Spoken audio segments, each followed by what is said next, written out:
లడ్డు చేసుకునే విధానం 2 కప్పులు శనగపిండి తీసుకోవాలండి. 2 కప్పులు శనగపిండి జల్లించుకొని గిన్నెలో ఒక బౌల్లో తీసుకొని చూడండి, నేను చూపించే విధంగా మెత్తగా జల్లించుకోవాలి.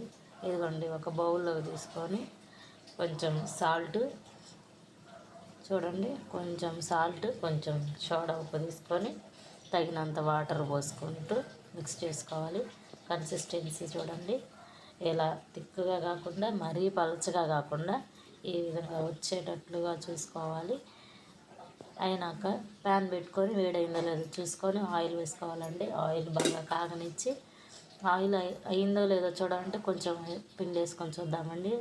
ఆయిల్ వేడెక్కింది. ఇప్పుడు చిల్లులు గిట్ట ఒకటి తీసుకొని మనం కలిపి పెట్టుకున్న శనగపిండిని ఇలా ఈ విధంగా వేసుకోవాలి.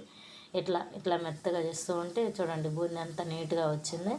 సెకండ్ టైం వేసేటప్పుడు చూడండి కిందను మనం తుడుచుకోవాలి, ఎందుకంటే మళ్ళీ నీట్గా బూందీ రావాలంటే అది క్లీన్ చేసుకొని వేస్తే చూడండి ఎంత బాగా వస్తుందో.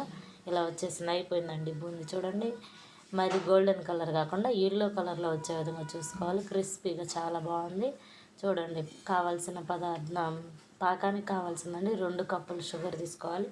ఎందుకంటే నేను 2 కప్పులు శనగపిండి తీసుకున్నాను కాబట్టి 2 కప్పులు షుగర్ తీసుకోవాలి.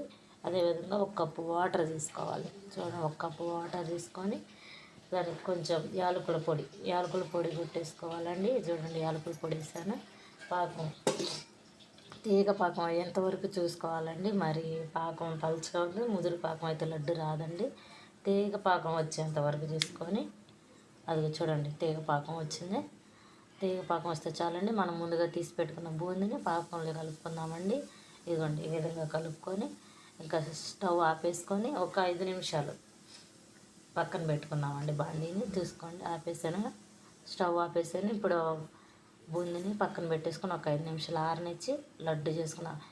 1 నిమిషం అండి, కిస్మిస్ అండ్ జీడిపప్పు స్కిప్ అయింది వీడియోలో. అవి కొంచెం నేతిలో బాగా త్వరగా వేయించి దీనిలో కలుపుకుంటే ఇంకా చాలా బాగుంటాయండి. ఇవ్వండి, ఈ విధంగా లడ్డు చూడండి ఏ విధంగా చేస్తున్నాను. లడ్డు చూడండి బాగా వచ్చేసిందండి. లడ్డు చాలా ఎంతో ఈజీ అండి లడ్డు చేసుకోవడం. చూడండి బాగా నీట్గా వచ్చేసినాయి. ఎంతసేపు పట్టదండి, చాలా తక్కువ టైం లడ్డు అయిపోయింది. చూడండి, చాలా చక్కగా హోమ్ మేడ్ లడ్డు అయిపోయింది. మీరు కూడా ట్రై చేయొచ్చు. చూడండి చక్కగా లడ్డు తయారైంది కదండి. మీకు కానీ నచ్చినట్లయితే ప్లీజ్ లైక్, షేర్, సబ్స్క్రైబ్ అండి మై ఛానల్. ఏమైనా డౌట్లు ఉంటే కామెంట్స్లో తెలపండి.